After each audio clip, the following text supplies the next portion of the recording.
आधुनिक fighter jets दुश्मन के सबसे सुरक्षित एयर स्पेस में घुस सकते हैं और फिर भी रडार पर दिखाई नहीं देते। इसलिए नहीं कि वे सचमुच अदृश्य हैं, बल्कि इसलिए क्योंकि उन्हें इस तरह डिजाइन किया जाता है कि वे रडार से लगभग गायब हो जाएं। भविष्य जैसी दिखने वाली डिजाइन, खास मटेरियल्स और एडवांस इंजीनियरिंग स्टील्थ एयरक्राफ्ट आधुनिक युद्ध की सबसे खतरनाक तकनीकों में से एक है। Lockheed F-117 Nighthawk, Lockheed Martin F-22 Raptor और नॉर्थरॉप ग्रूमैन B-2 स्पिरिट जैसे एयरक्राफ्ट ने हवाई युद्ध का तरीका हमेशा के लिए बदल दिया। लेकिन आखिर स्टील्थ टेक्नोलॉजी काम कैसे करती है? स्टेल्थ को समझने के लिए पहले हमें रडार को समझना होगा। रडार सिस्टम इलेक्ट्रोमैग्नेटिक वेव्स हवा में भेजते हैं। जब ये वेव्स किसी ऑब्जेक्ट से टकराती हैं, तो उनका कुछ हिस्सा वापस रडार रिसीवर की तरफ लौटता है। जितना मजबूत रिटर्न सिग्नल होगा, ऑब्जेक्ट को पहचानना उतना आसान होगा। सामान्य फाइटर जेट्स का रडार सिग्नेचर बड़ा होता है, क्योंकि उनकी सतहें रडार वेव्स को वापस परावर्तित करती हैं। स्टेल्थ एयरक्राफ्ट को इस तरह बनाया जाता है कि वे उस रिफ्लेक्शन को कम से कम कर सकें।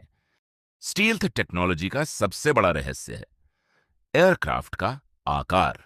शुरुआती स्टील्थ एयरक्राफ्ट जैसे लॉकहीड F-117 नाइथॉव को तीखे कोणों और फ्लैट सतहों के साथ डिजाइन किया गया था।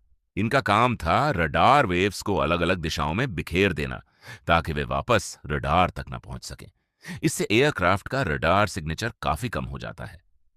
आधुनिक स्टेल्थ फाइटर्स जैसे लॉकहीड मार्टिन F-22 रैप्टर और Lockheed Martin F-35 lightning do ज्यादा स्मूथ और एडवांस डिजाइन का इस्तेमाल करते हैं, लेकिन उनका उद्देश्य वही है, रडार से बचना।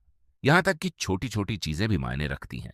हथियारों को एयरक्राफ्ट के अंदर छिपाया जाता है, इंजन फैन को कवर किया जाता है और हर किनारे को खास तरीके से डिजाइन किया जाता है।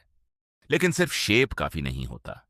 स्टील्थ एयरक्राफ्ट खास रेडर अब्जॉर्बिंग मटेरियल्स का भी इस्तेमाल करते हैं। ये मटेरियल्स रडार एनर्जी को अब्जॉर्ब कर लेते हैं, ताकि कम सिग्नल वापस रडार तक पहुंचे। नॉर्थरॉप ग्रूमैन B-2 स्पिरिट जैसे एयरक्राफ्ट अपनी डिजाइन और खास कोटिंग्स की मदद से बेहद कम रडार सिग्नेचर बनाए रखते हैं। कुछ स्टील्थ कोटिंग्स इतनी संवेदनशील होती हैं कि उनकी छोटी सी खराबी भी एयरक्राफ्ट की विजिबिलिटी बढ़ा सकती है। लेकिन खतरा सिर्फ रडार से नहीं होता। आधुनिक सैन्य सिस्टम हीट सिग्नेचर और इंफ्रारेड रेडिएशन को भी ट्रैक कर सकते हैं। जेट इंजन बहुत ज्यादा गर्मी पैदा करते हैं, जिससे एयरक्राफ्ट इंफ्रारेड सेंसर्स पर दिखाई दे सकता है।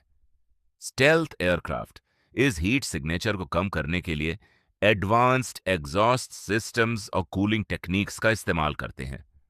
लॉकहीड मार्टिन F-22 रैप्टर्स जैसे एयरक्राफ्ट इंजन हाइट को कम विजिबल बनाने के लिए खास इंजीनियरिंग का इस्तेमाल करते हैं। कुछ स्टेल्थ बॉम्बर्स अपने एग्जॉस्ट को एयरक्राफ्ट बॉडी के अंदर ब्लेंड करके हीट और नॉइज दोनों को कम करते हैं। स्टेल्थ टेक्नोलॉजी लगातार विकसित हो रही है। दुनिया भर के देश अगली पीढ़ी के स्टेल्थ एयरक्राफ्ट बना रहे हैं, जिनमें AI सिस्टम्स, एडवांस ड्रोन्स और इलेक्ट्रॉनिक वॉरफेयर कैपेबिलिटीज शामिल हैं। चीन का चेंगडू J-20 और रूस का सुखोई Su-57 इस ग्लोबल स्टेल्थ रेस का हिस्सा है। लेकिन डिटेक्शन सिस्टम्स भी तेजी से बेहतर हो रहे हैं। नए radar networks, infrared tracking systems और AI assisted sensors stealth aircraft को डिटेक्ट करने में पहले से ज्यादा सक्षम होते जा रहे हैं। आधुनिक युद्ध अब डिटेक्शन और इनविजिबिलिटी के बीच की दौड़ बन चुका है। स्टेल्थ एयरक्राफ्ट पूरी तरह अदृश्य नहीं होते। उन्हें इस तरह इंजीनियर किया जाता है कि वे डिटेक्शन को जितना हो सके उतना देर तक टाल सके। फिजिक्स, इंजीनियरिंग, मटेरियल साइंस और मिलिट्री स्ट्रेटजी, ये सब मिलकर दुनिया के सबसे एडवांस्ड एयरक्राफ्ट बनाते हैं। और जैसे जैसे टेक्नोलॉजी आगे बढ़ रही है, रडार और स्टेल्थ के बीच की ये लड़ाई भी जारी है। This is the last outpost.